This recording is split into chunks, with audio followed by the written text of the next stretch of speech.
and welcome you all. Your Excellency President Lula da Silva, President of the Republic of Brazil, Your Excellency President Vladimir Putin,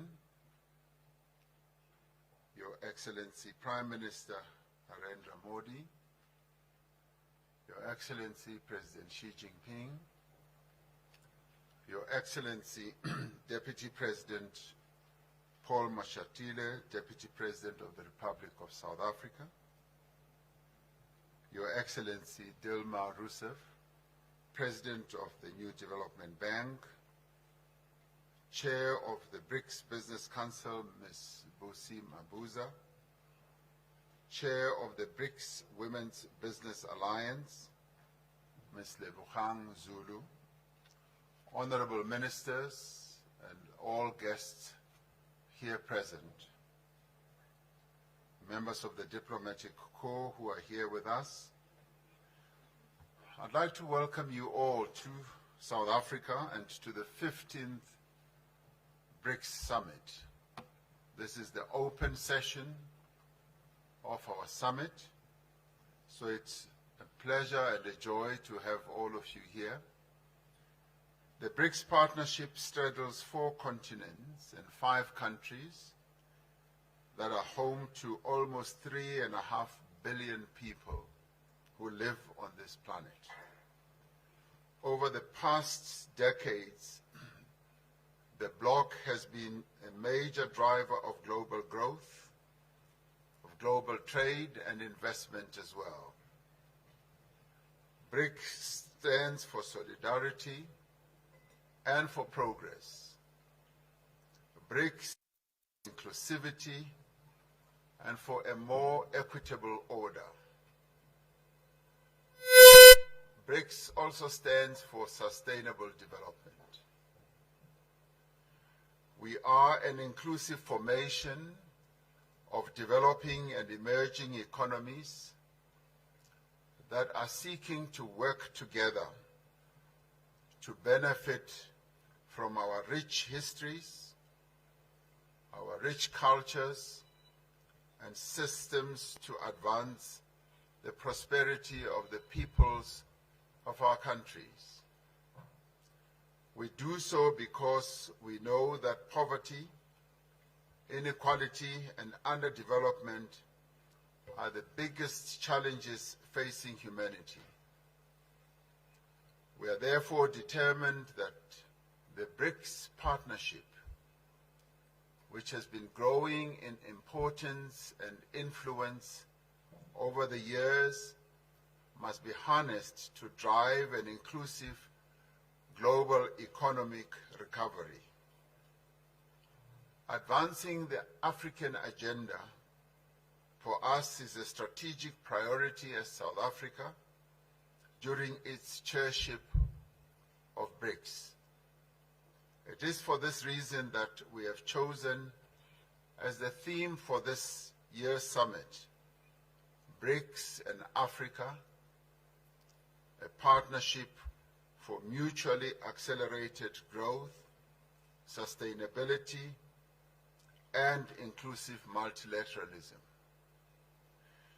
We welcome the ongoing engagement of BRICS countries with Africa in the spirit of partnership and mutual respect. We are pleased that all BRICS members, Brazil is re-engaging with the African continent in a meaningful way. Russia has always had really good and meaningful relations with African countries.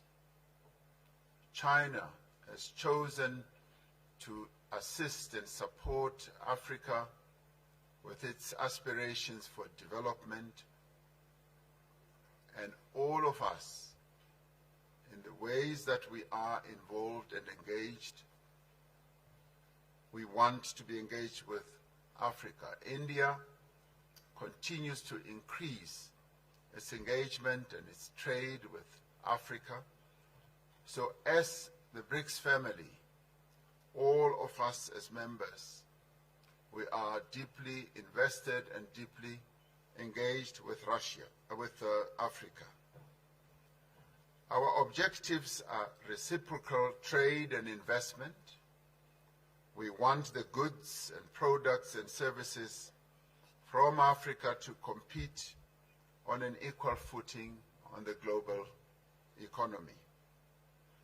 The African Continental Free Trade Area, once fully operational, will unlock the benefits of the continental market and generate mutually beneficial opportunities for both African and BRICS countries. As nations of the world confront the effects of climate change, we must ensure that the transition to a low-carbon, climate-resilient future is just, it must be fair, and it must be able to take into account the different circumstances that prevail in all countries. In line with this objective, BRICS nations need to advance the interests of the Global South and call for industrialized countries to honor their commitments to support climate actions by developing economic progress. The commitments of support that have been made, that have not yet been lived up to, need to be followed through. Peace and stability are preconditions for a better, more equitable world. We are deeply concerned about conflicts across the world that continue to cause a great deal of suffering and hardship to many people around the world.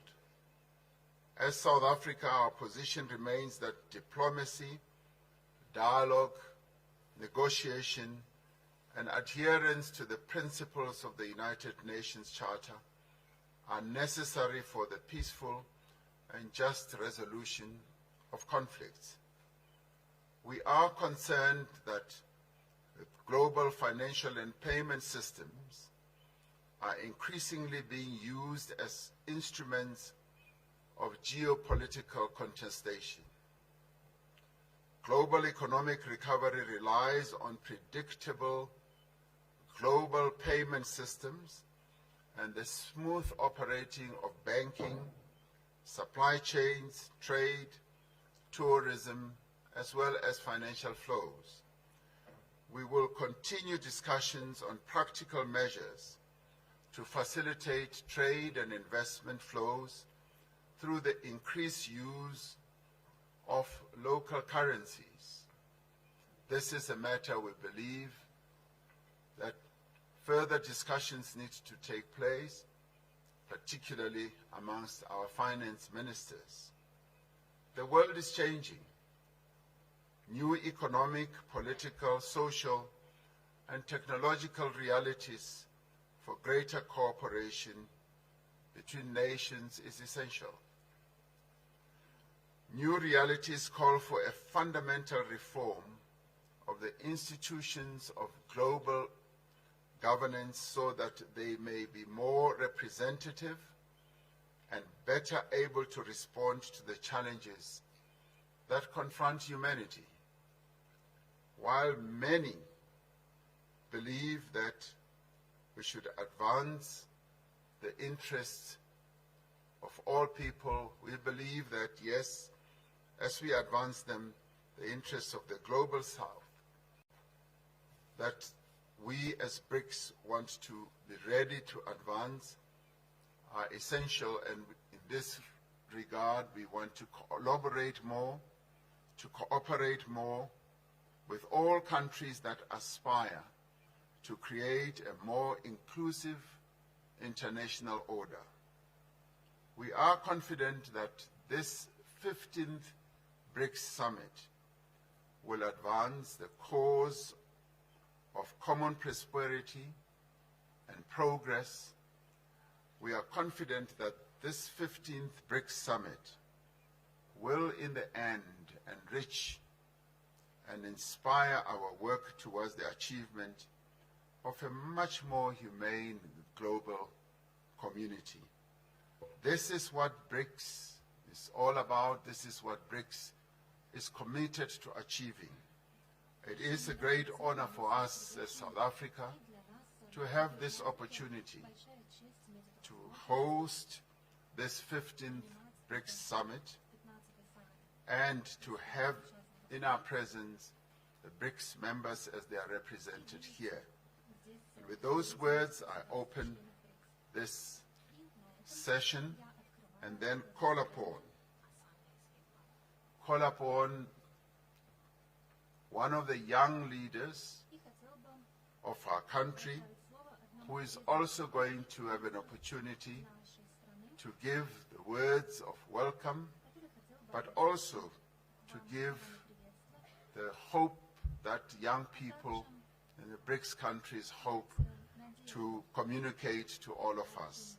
I call upon Ms. Asanda Luwaka to speak to us. She is the chairperson of the Board of Directors of the National Youth Development Agency that seeks to advance the interests of young people in South Africa. Ms. Ayanda.